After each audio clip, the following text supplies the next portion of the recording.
Welcome everybody to the Transcend and Succeed show. I'm your guest host, Megan North. Firstly, I'd like to thank our sponsors of the show, Quantum Awakening, Voyage of Transcendence, myself, and our lovely guest Shan, who paid to be featured on this episode today. And speaking about our lovely guest, today we are joined by Shan Withnell, who is a dear friend of mine and someone I have done some wonderful healing work with. She's an experienced soul coach and healer who helps high-achieving midlife women go from blah to brilliant using a mix of wisdom, spirituality and science so they greet every day with a grin. Her signature program helps clients quickly get the clarity and confidence to explore and live their purpose with joy. Shan's evolution from medial massage and intuitive healing has grown from a holistic approach that nurtures the heart, mind, and soul. With over 30 years' experience and a focus on rapid, deeply transformational work, she's one of the first heart healing practitioners in the world, as well as being a rapid transformational therapist and soul coach. She brings unmatched expertise to her work. Shan has been featured on national television, in local newspapers and on several podcasts. And in 2020, she appeared in Seabirds, a short award-winning documentary film, basically about a group of ocean swimming ladies, but really about the importance of women's friendships, and was featured in an advertising campaign for a respected Australian herbal medicine company. An ocean swimmer, an author, always a student, a mother of 3 young adults, and lives with her husband in Sydney, Australia. Welcome to the show. I'm so happy that you're joining us here today, Shan. Hi, Megan. Thank you so much for having me. You're welcome. You're welcome. I've been so looking forward to this. We've been talking about this for a few weeks, so it's really lovely to be finally having a chat here today. So let's start with, look, you've been working in the healing arts. I love that you call that the healing arts for over 30 years. So can you share how it all began and what initially drew you to remedial massage and intuitive healing? I think I was born actually interested in wellness and well-being. I grew up in Papua New Guinea, and there was a lot of, as well as a lot of Western medicine coming into the country and being available to everyone. I mean, you could buy antibiotics practically over the counter, was prescribed for everybody. There was also a little bit of natural medicine as well. And I think I was always interested in wellness, and I was always interested in people and how people's bodies work. And then as I grew up, I got more interested. I would have been a naturopath, but the call of overseas kind of took me overseas first, and then I studied osteopathy. So I was studying osteopathy, and I did a massage course alongside it so that I could practice and get my hands on people. And then through that osteopathy course, I had the most amazing lecturers, one in particular who used to look after the Royal Ballet actually in London. and he was so alternative. So he got me really. I was always interested in alternative anyway, but that was the kind of the merging of the science and the woo. And his approach was so alternative, and I just loved it. I loved all of it. And then I kind of left osteopathy behind. My marriage broke up, and I took a year out. And I just carried on with the massage, and of course over the many years acquired, thousands of other pieces of paper, different qualifications. Like a lot of wellness practitioners, one interest led to another interest, led to another interest. Yeah. And so, but there was always this underlying thread, of wellness and well-being. I went from, as a child, I wanted to be a brain surgeon. And then when I was studying osteopathy, I had this fantasy of being a flying osteopath, flying from islands and inland and, all over the country to be an osteopath. And then, and really, I think what really caught my fancy with the hands-on work was that you actually are making contact with somebody. That contact went from being, I actually wasn't a touchy-feely person. And my very first lesson in osteopathy was anatomy, and we had to get down to our underwear and actually touch each other's arms and backs. And I was really confronted by that. By weekend 3, we were taking drawing on each other, and we'd all bought school underwear. And then once I started getting my actual hands on people's bodies and feeling the change, if you just rest your hand on somebody's back or shoulder, if you just rest it there, you can feel the change. You can feel all sorts of things happening there. And I think that's what really caught my imagination, and that's what really kept me. Even now, I keep saying, oh, I'm going to give up massage, and I'm still doing it all these years later. Yeah. And I can attest to having a massage with you, because I had one, I think it was about 6 months ago now, maybe a little bit longer. It was probably, beginning of the year. And, it was incredible. There were so many messages that you got, and so many messages for me, and so many things that I learned about myself. So when can you remember the first time of when you were massaging someone and then you started to get messages from source? I can actually. I think I've always been quite intuitive anyway, and I think I've always kind of received messages, but I didn't really think about it as being anything separate or different. Right. And then I accidentally found myself in a psychic development class. As you do. and I realized that actually you can request messages, and you can tune in for messages and things like that. So in kind of conjunction with learning to develop those senses, I remember so clearly one day I had my hand on somebody's shoulder, and it was like there was this mixture of grief and anger, so much anger. And I just remember this feeling of anger, and I said to her, "You're carrying so much anger in your shoulder," which sounds really weird, but it was really so palpable. And then after verbalizing that, "You're carrying so much anger," suddenly I started getting, it was like when you're choosing a movie, you get the shorts, you get the little trailer. Yeah. It was like a trailer. A whole little story appeared.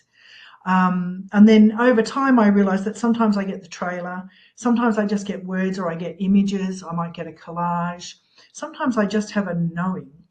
And it might not be the whole story, or I might get half an image of somebody's hand or something.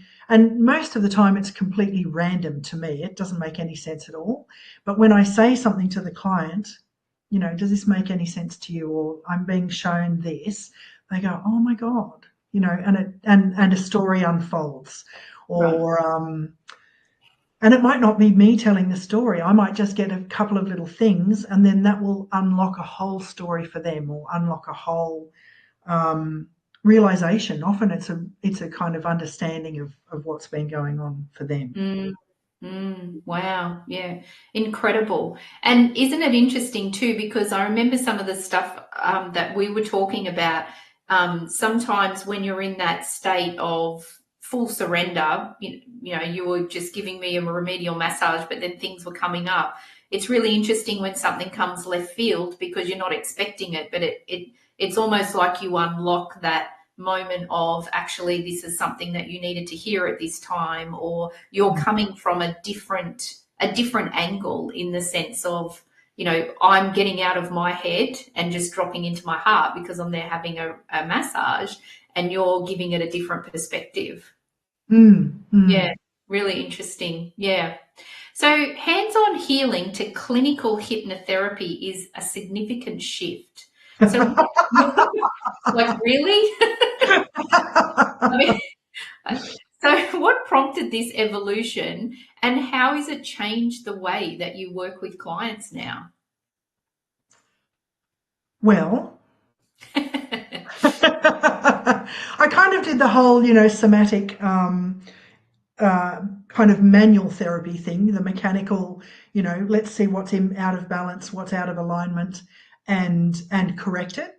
Mm-hmm. And then when I was doing craniosacral work, I realized that it's not always about me correcting it, it's about you realigning yourself. And so then I kind of got into a bit of energy healing stuff where I would almost do not much more than just put my hands on someone. And it was almost like an electric current or field was created. Right. And in that field, like sometimes I'd have my hands above and below, for instance, their diaphragm or something, or sacrum and lower abdomen. And in that field, it's almost like I would think about what I could feel or see or sense, and almost direct what I wanted to have happen in there. Or sometimes I would just provide the space and the person's body would do its thing. How? I don't know, but it just kind of happened. And then what I noticed was I have very few clients who come back week after week, month after month. I mean, I have one client who's been with me for 20 years and she comes every month, but that's very rare for me. I tend to see someone once, twice, three times, and then I may not see them again for 6 months or 6 years. It's like people come to me when people come when they've been to everyone else, and then they go, "Oh, I really need to see you." Yeah. Like, well, if you could have come a bit earlier, it wouldn't be quite so bad. But what happened was people were coming back with the same thing. And I know that people have habits, they habitually move their body in ways that repeat the pattern, which then repeats the imbalance, if you like. Mm-hmm. I was thinking, why is that? Why do people keep coming back with the same thing? And I was already addressing the energetic thing. I was already addressing a kind of a spiritual part of it. Yeah. I was already addressing the mechanical, and I thought there's got to be something else in here.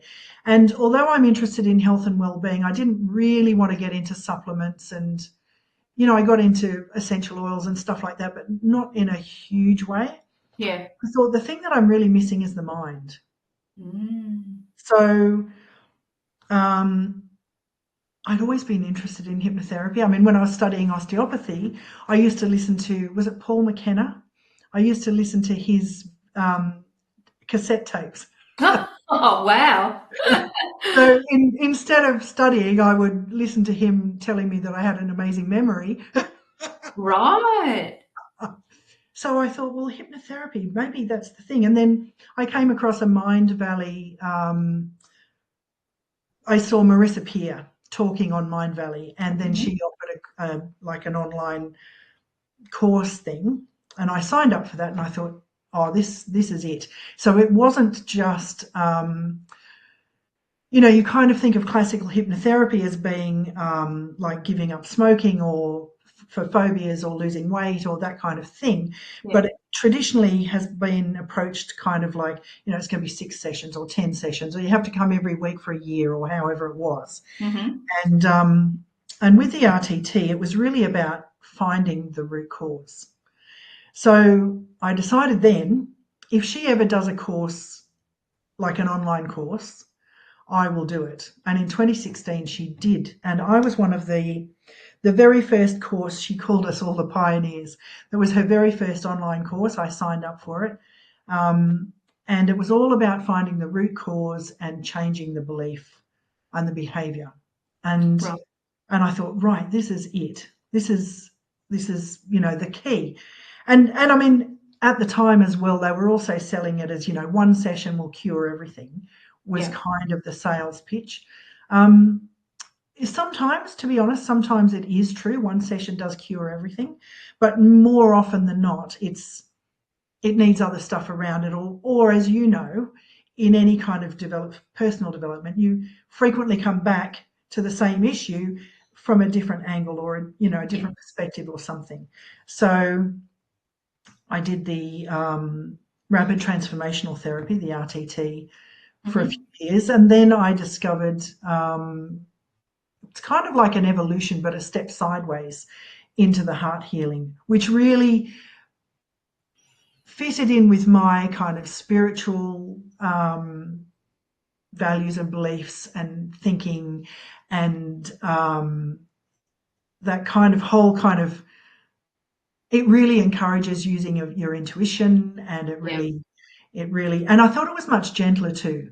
Much as I really respect Marissa for what she came up with and what she produced, and I still use rapid transformational therapy. I just love heart healing because it's so gentle, but it's so powerful because it works with the heart, and the heart has its own energy field, and it has its own intelligence, and it has its own power. I think by going there, you have a much greater impact on the whole person and their life. So that's kind of how I got into that, because it was the missing key, and I think too what reinforces that for me is my clients' results. They just have these most amazing the impact just changes every part of their lives for some people. For some people, it's just a natural progression for what they've been doing anyway.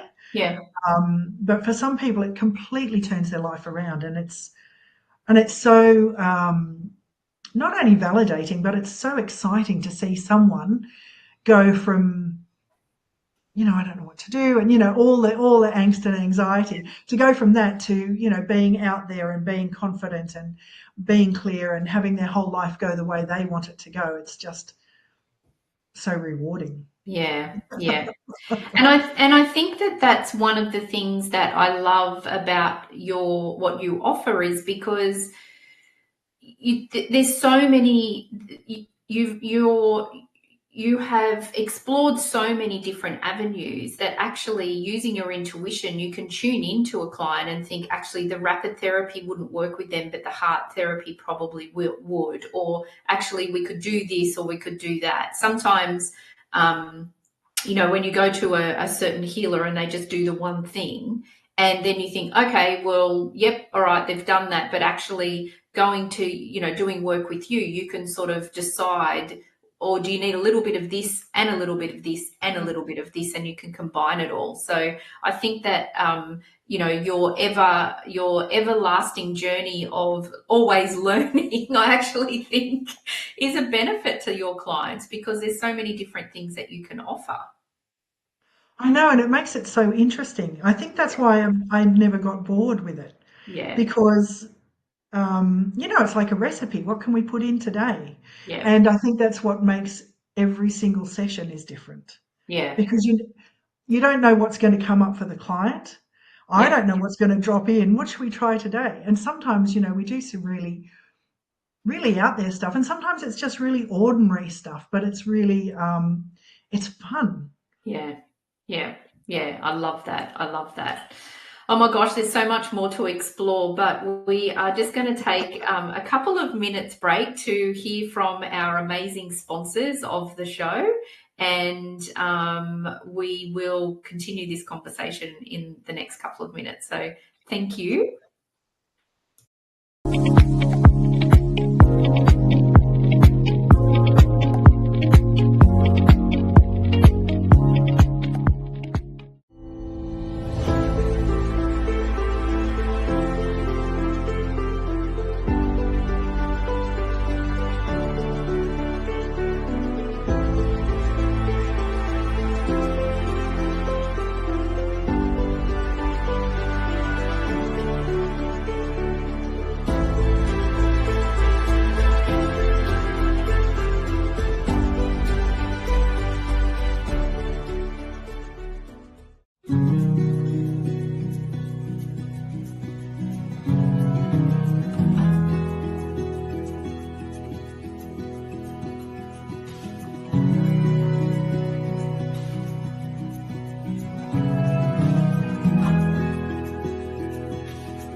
So welcome back, everybody, and thank you to Shan, who is here as our lovely guest today. So we were just talking about all of the amazing things that you can combine in a healing session with your clients. And so in the introduction, I spoke about that you specialize in helping midlife women, especially ones who feel overwhelmed and disconnected from their purpose. So what common challenges do these women have, and how do you help them reclaim their power and passion for life? Do you know what? Midlife women, I mean, for a long time, no one ever talked about perimenopause and menopause. And now, thankfully, I think it's a great thing that people are talking about it. People are talking about different approaches for helping people through this phase. I mean, it's just as complicated. Actually, I think it's more complicated than puberty in many ways. You know, midlife women have had careers. They've often had children. They've had relationships. They've had all kinds of things that they've navigated through their life. And they've been so busy in many instances looking after everybody else, being everything to everybody. And I think perimenopause arrives and their bodies start misbehaving or doing different things. And now I think that, you know, there's a lot of information out there. There's lots of things that people can do to help through this transition. Which is wonderful. I think and there are natural and chemical ways of helping through this time.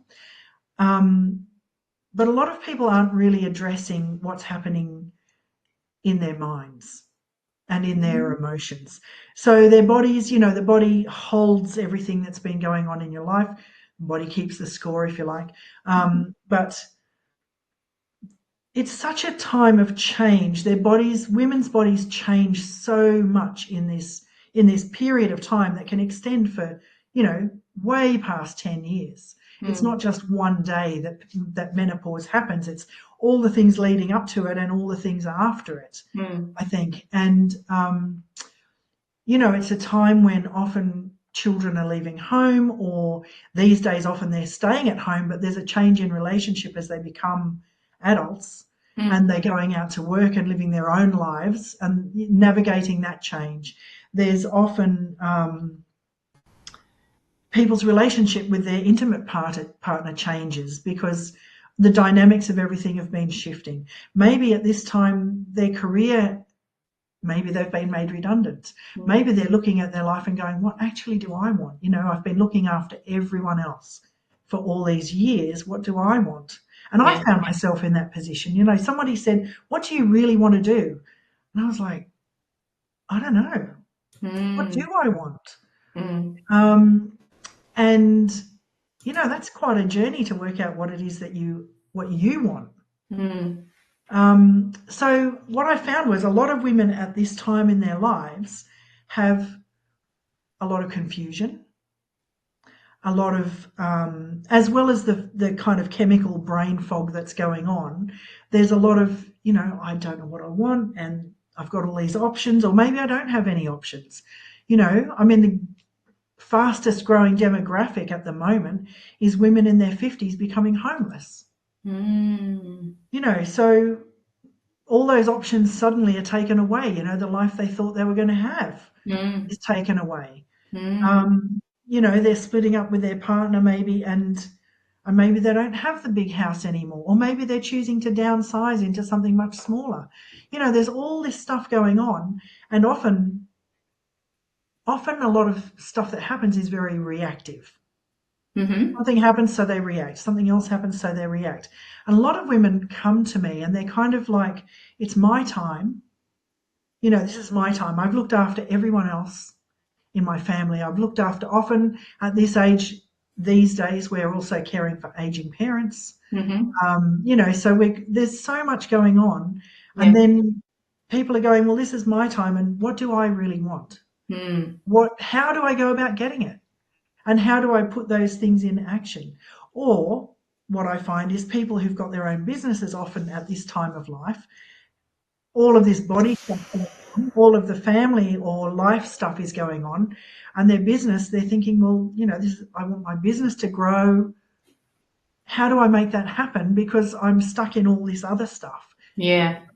So I get a lot of people who are kind of stuck somewhere and they want to be unstuck, and that's pretty much what I help them with. And every person comes in with something.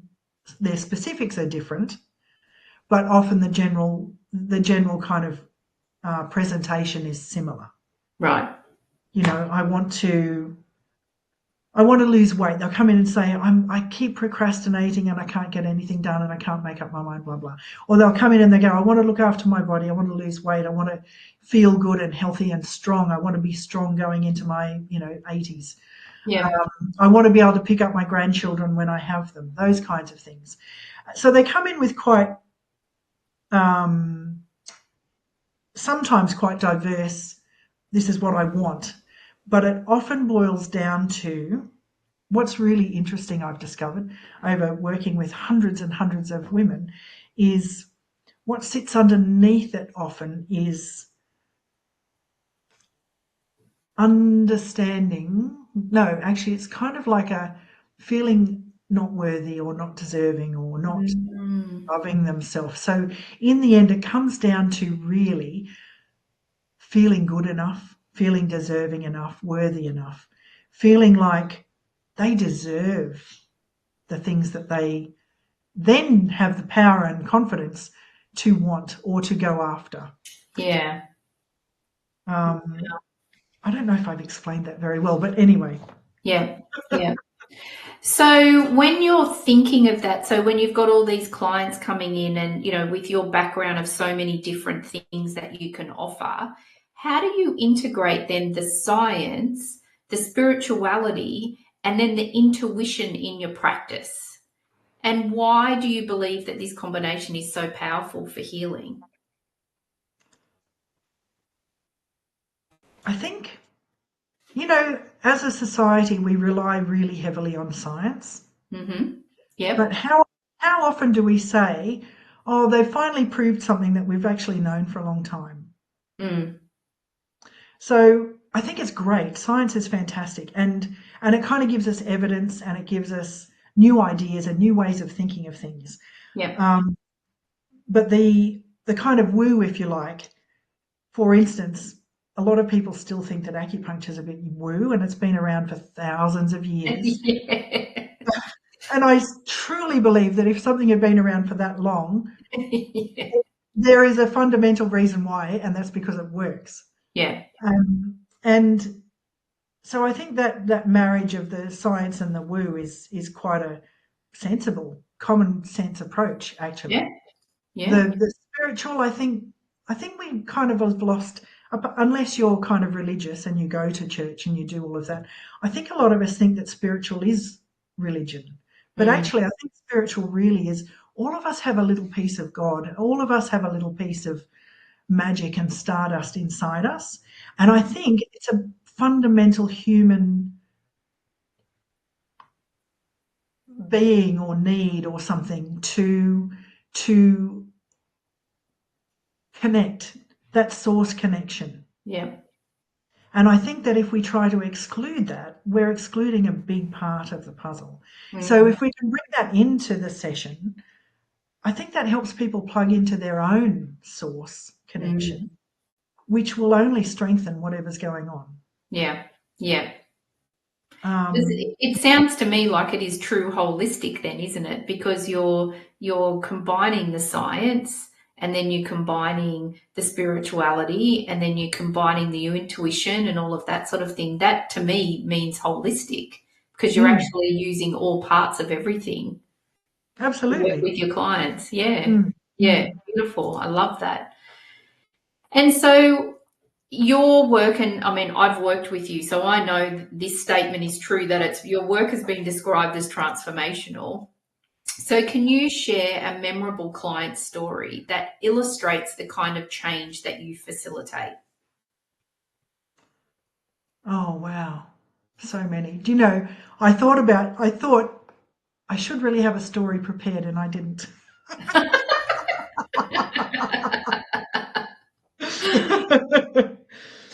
So, what's one that I can think of? Okay, so a client of mine had just split up from a narcissistic partner. Mhm. Um, and the fact that she found the strength and the courage to do that is worthy of so much respect, I think. Anyway, so she was rebuilding her life. She had children with her, and she was trying to navigate that um, shared custody Mm. thing, Mhm. trying to work that out, trying to um, obviously having to work to support the children. She was having to find somewhere else to live. She was trying to, so her whole life had kind of blown up into several thousand pieces, and Yeah. she was trying to pull it all back together again.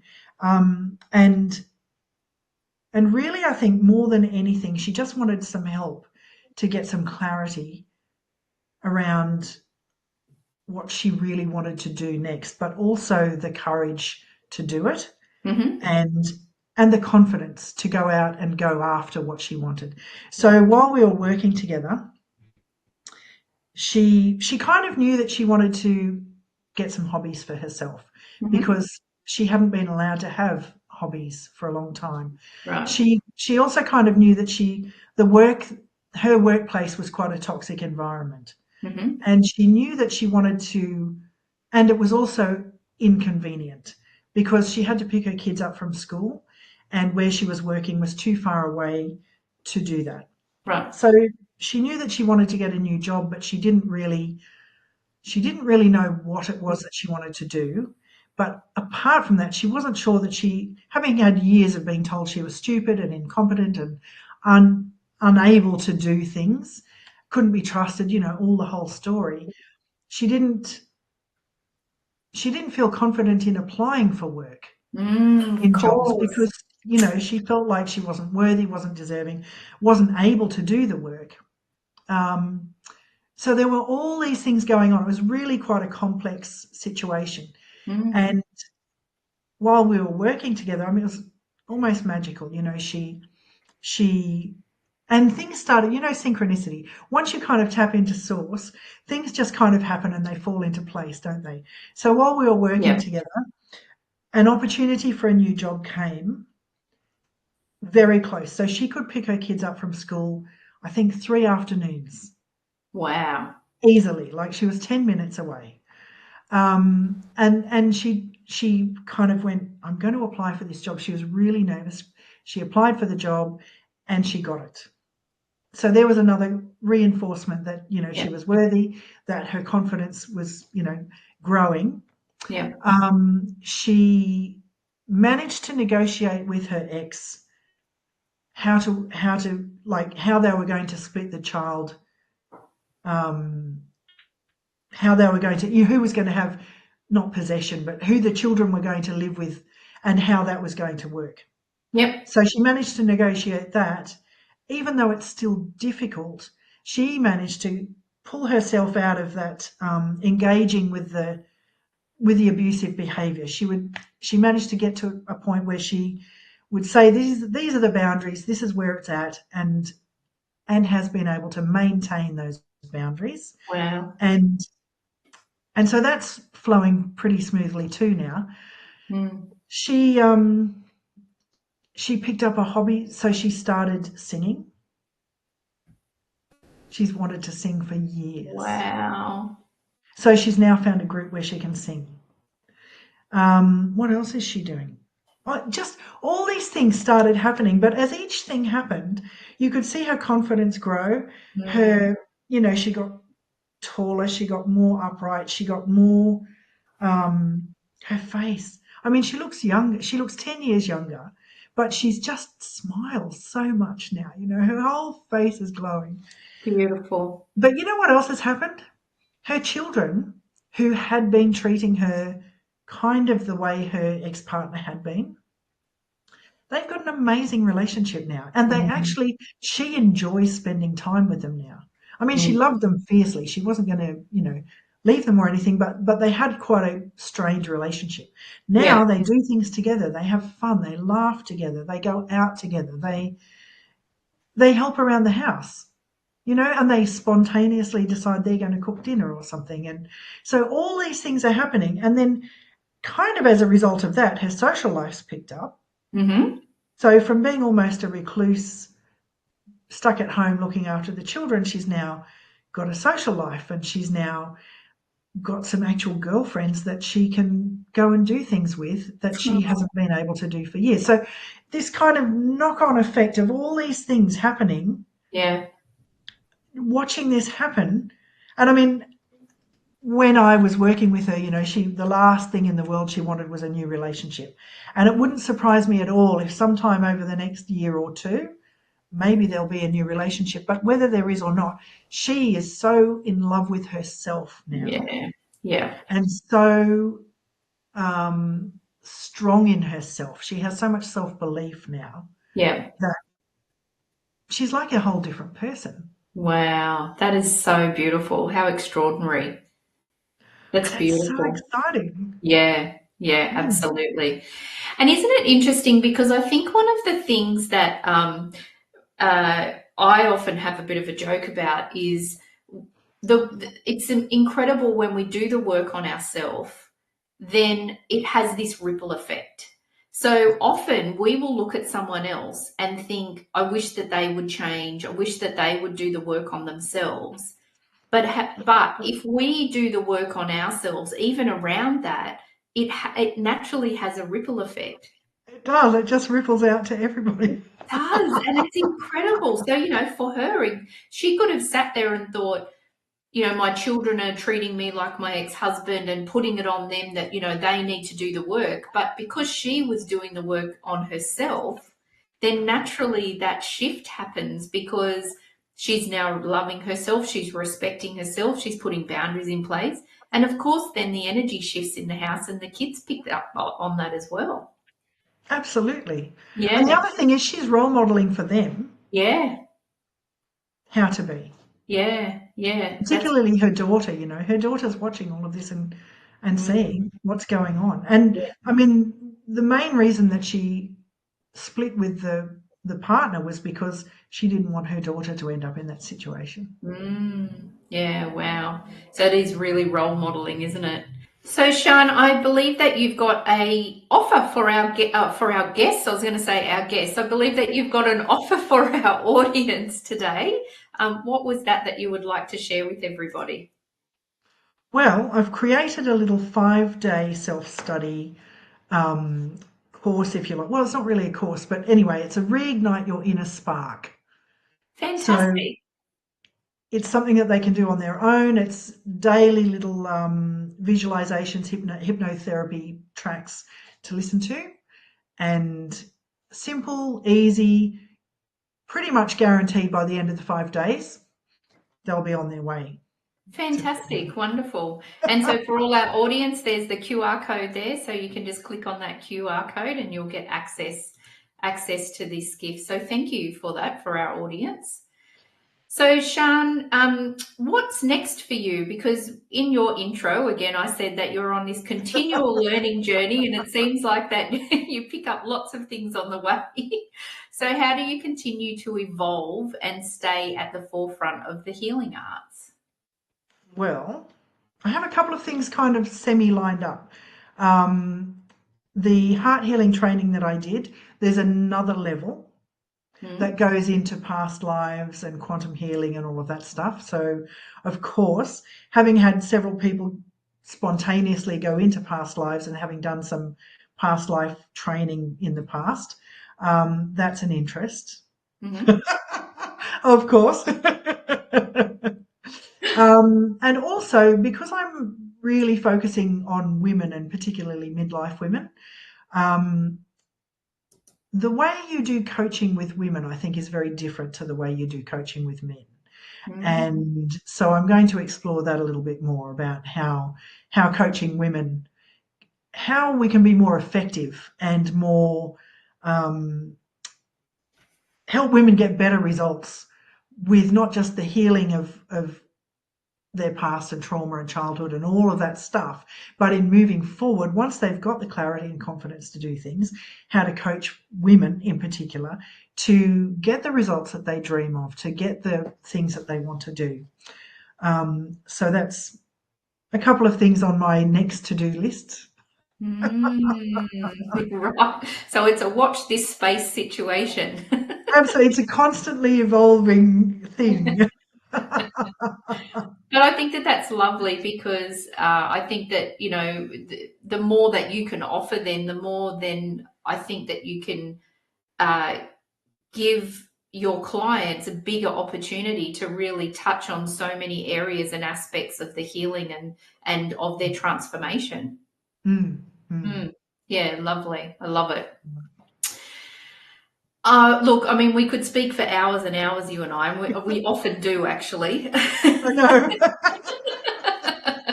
But we are limited here today on the show. So we actually only have a couple of minutes left. So I'll ask you the same question that I ask all of my guests before we finish our conversation. So what is your favorite quote and why is it so important to you? Do you know what? I really struggled with this because there are so many out there. Mm. And as you know, I had a couple anyway. Today's favourite quote is one by Deepak Chopra.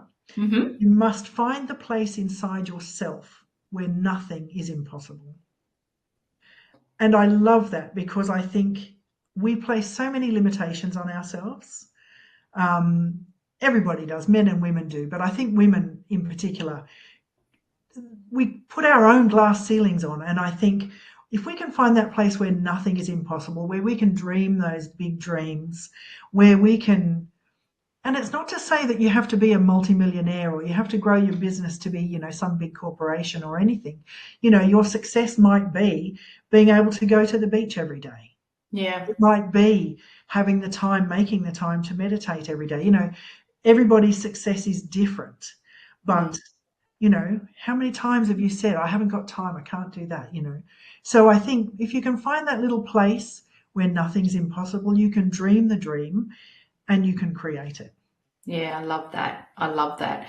And I think that that's a really good point that you make, because we do, I think when we feel overwhelmed, we feel like that we don't have the time. Whereas a 1 or 2 minute meditation or just a quick couple of Mm. deep breaths can actually completely shift your day. But when we're overwhelmed, we think, oh, I've got to do an hour meditation, and then I've got to exercise for 2 hours. Then I've got to do this and this. And then you just think, oh my gosh, I don't have the Can't time. do any of it. So thank you, Shan, for sharing that quote. I think it was really lovely, and it just feels like it was just perfect for all of the things that we've spoken about today. So thank you just for your wisdom and your soul insights today. I always get so much out of our conversations, and I feel really blessed to have you in my life. Thank you so much, and I can't wait to see you in real life soon. Thank you. Absolutely. You're welcome. And thank you also to all of our amazing and dedicated audience, our supporters, and particularly our sponsors as well. And I just hope that you all have an amazing, beautiful weekend. And I look forward to seeing you all next week. Thanks, Shan. Thank you.